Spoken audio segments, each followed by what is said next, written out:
নমস্কার দর্শক বন্ধু, আমি আপনাদেরই জ্যোতিষ বন্ধু জ্যোতিশ্রী এস কুমার। আমাদের বাড়ির মেয়েদের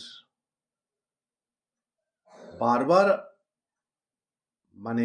বিয়ের জন্য আপনারা চেষ্টা করছেন, লোক আসছে দেখতে, কিন্তু বিয়ে কিন্তু কোনো জায়গায় আপনার ঠিক হচ্ছে না, অর্থাৎ ফাইনাল হচ্ছে না।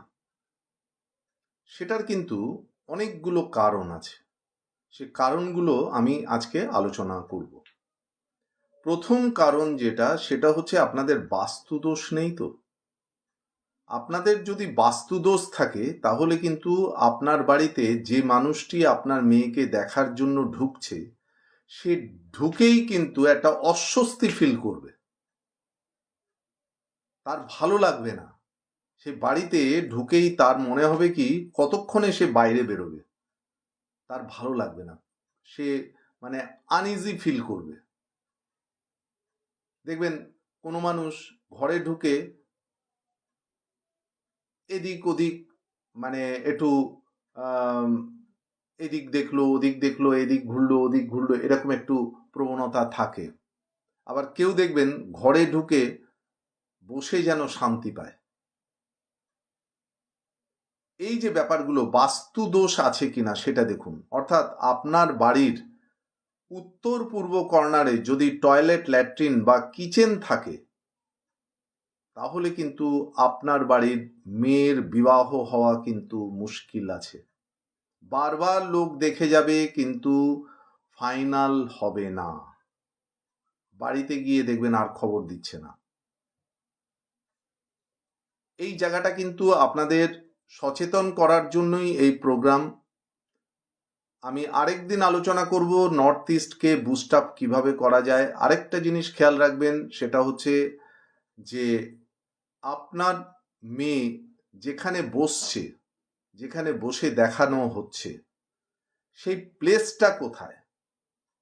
সেটা যদি ঘরের নর্থ ওয়েস্ট কর্নার হয় তবে কিন্তু আদর্শ জায়গা হবে, আইডিয়াল প্লেস। তাকে যদি নর্থ ওয়েস্ট কর্নারে বসিয়ে যদি তাকে দেখানো হয় তাহলে দেখবেন একবারেই চয়েস হয়ে যাবে। আর যখন সে বসবে, দেখানোর জন্য সে বসবে, তার আগে ঘরের ভেতরে একবার অন্তত হনুমান চালিসা পাঠ করে তারপরে গিয়ে বসবে। হনুমান চালিসাটা পাঠ করা অতি আবশ্যক। বিবাহের সাথে মঙ্গলের একটা কিন্তু ওতপ্রোত যোগ আছে, আর মঙ্গলের যে দেবতা সে হচ্ছে হনুমানজি। তাহলে হনুমানজির দেখুন, যে কোনো ব্যাপারেই সাকসেস পেতে গেলে তাকে কিন্তু হনুমানজির পুজো আর্চা করা বা হনুমান চালিসা পাঠ করা, বজরং বাণ পাঠ করা, এগুলো কিন্তু অতি আবশ্যক। মনোবল বেড়ে যায়। এই যে হনুমান চালিসা পাঠ করার পর দেখবেন আপনার মেয়ের মনোবলটা প্রচণ্ডভাবে বেড়ে যাবে। সে যে কোনো ব্যাপারে ফেস করতে তার কোনো সমস্যা হবে না। তাহলে কতকগুলো জিনিস কিন্তু বলে দিলাম, এই জিনিসগুলো কিন্তু মাথায় রাখতে হবে।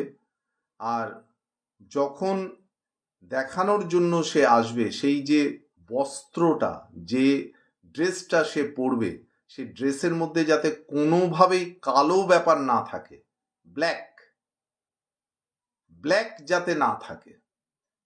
রেড থাকতে পারে, ইয়েলো থাকতে পারে। রেড ইয়েলো এই ব্যাপারে কিন্তু ভীষণভাবে সাপোর্ট দেয়, বিবাহের চয়েসের ব্যাপার।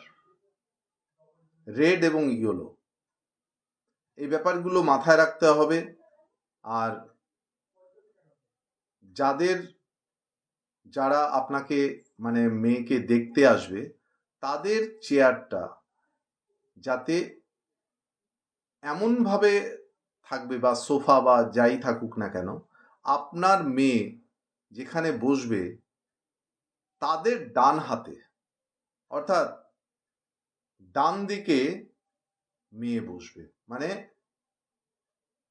যিনি বসবেন দেখতে বা দেখার জন্য যারা এসছেন তাদের ডান দিকে আপনার মেয়ে বসবে।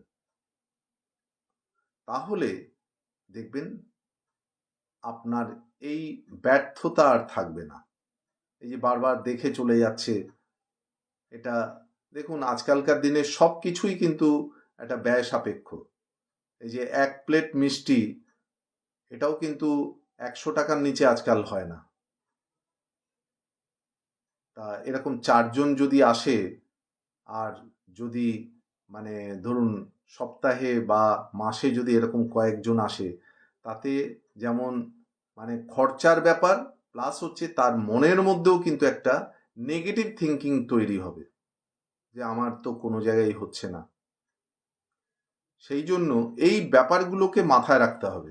আমি বললাম বাস্তুটাকে দেখুন, 2 নম্বর হচ্ছে আপনার কোন জায়গায় বসছে, বসার জায়গাটাও বলে দিলাম। নর্থ ওয়েস্ট কর্নারটা হচ্ছে এটার আদর্শ জায়গা। আর যখন বসবে তার আগে হনুমান চালিসা পাঠ করবে। যদি হনুমান চালিসাটা সঙ্গে রাখা যায় তাও কিন্তু শুভ, ছোট হনুমান চালিসাও পাওয়া যায়। আর যারা আসবে তাদের ডান দিকে বসতে হবে। এই জিনিসগুলো যদি একটু ফলো করা যায়, আর যেদিন দেখতে আসবে সেই দিন স্নানের সময় একটু হলুদ আর কেশর স্নানের জলে দিয়ে সেই জল দিয়ে স্নান করবে। এই রকম বিভিন্ন সমস্যার সমাধান পেতে আমার এই ফেসবুক পেজটিকে ফলো করুন।